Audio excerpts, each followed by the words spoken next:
Hello and welcome to my channel. If you are new to video editing and looking to remove backgrounds from your footage using DaVinci Resolve 19, you are in the right place. This beginner-friendly guide will walk you through the process step by step. Let's get started. First of all, we have to create new project and then import the footage that we are going to work on. In my case, I have imported these two footages. So if you don't know how to import the media in your project, just click on File in here, Import, and then Media, and then you are good to go. So next thing, go to this Edit section. Within this section that we are going to do the most of our work, and then drag our footage in our timeline. After that, and in order to clean up this like this complex background, you see here that we don't have only Zoro here, we have a lot of complicated things in the background, different colors, a lot of shapes, a lot of things. So in order to achieve that, we got only our character from this image or from this video, you have to follow my steps. First thing, you have to go to this color section, click on it, and then there is sort of icon here called window. You type on it and then scroll down until to get this pen in here and just click on it, and you have to make sure that you are in this power window selected, otherwise that selection mask won't work. And as you can see, we have that little pen on our screen. In order to have to zoom in, and then you can click here if you want to enhance your view and make it full screen, and then zoom with the wheel. And here, as you can see, we have to zoom and try to start building points on the character in order to fully select it. And as you can see, you have to be precise in order to get the better result. And for our case, I think we won't be that precise, because it will take a lot of time to be just to let you know how we should do that, and then you can spend your time within your footage to make it perfect.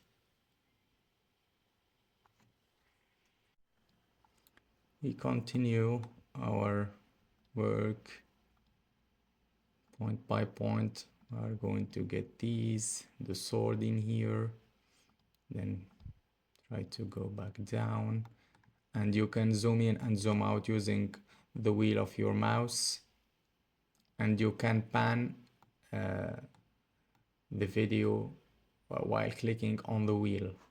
Hold click.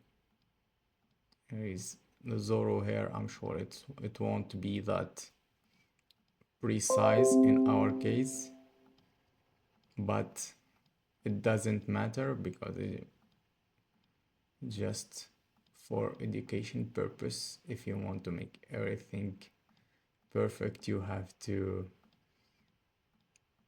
spend a lot of time on that. So yeah, and it's not our goal for today. We are almost done with the character.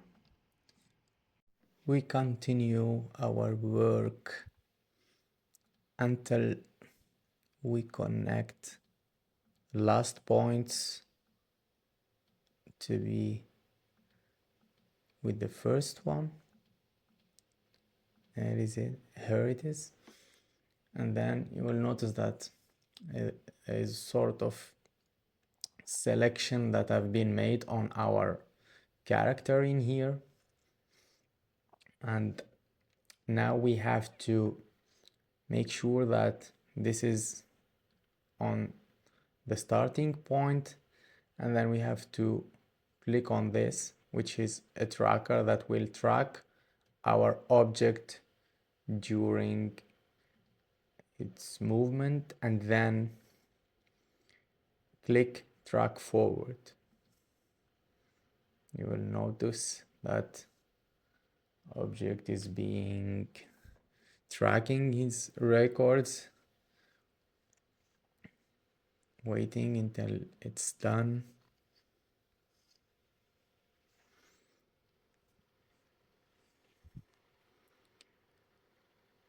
Here we go.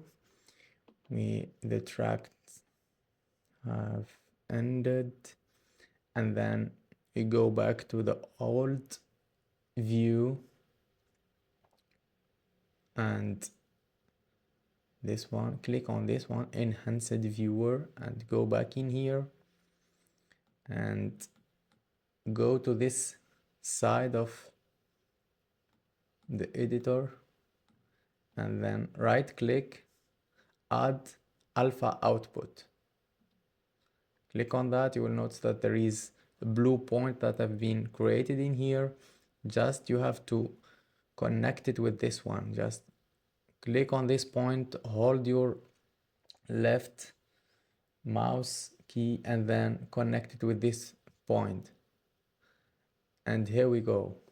You will notice that the background was completely removed, and we kept only the character that was selected with our tool.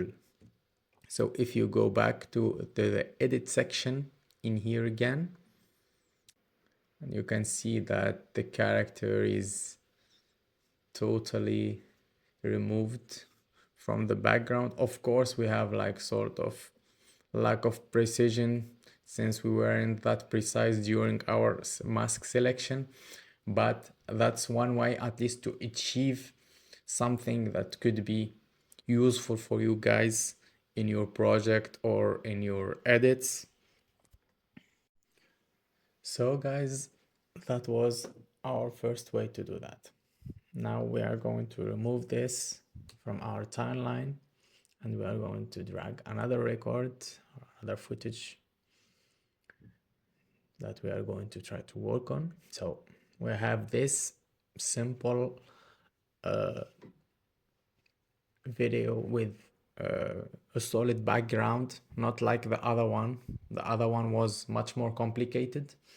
This one have a solid background that we are going to use a different way in order to remove the background in here. Okay, so the first thing, you have to make sure that you are always on the edit section here, edit section, and then you go to effects, you type effects here, and then you will have those sections, and click on open FX. Tap on the search box and try to find 3D keyer here, this effect. Drag this effect and drop it inside your video. Make sure to be inside your video. And if you are seeing this FX symbol on your video, that means that the effect was applied to your footage. And in order to see or to manipulate this effect parameters, you go here to inspector. Sometimes maybe by default, when you select your video, you won't have this inspector being opened. Maybe you will have metadata or mixer or anything else. So make sure to press inspector after that, so you can see the effects in here, parameter of the 3D keyer, so we can play with them after. And make sure to select this, click on it, and then go to your background in here, and then hold, click your left mouse, and then try to drag all over your background, and you need to make sure that all of those white spots should be in black. So here, as you can see, I still didn't release my left mouse click. So as you can see here, the only remaining thing is the child. When I release the mouse, here we go. The background was totally removed. It looks great for the boy from here. So maybe if you don't need like well perfect pixel extraction, I think this is a good way to do with that. And that's how you can remove and replace background in DaVinci Resolve. If you found this tutorial helpful, please give a thumbs up and subscribe for more beginner-friendly tutorials. Thanks for watching and see you in the next video.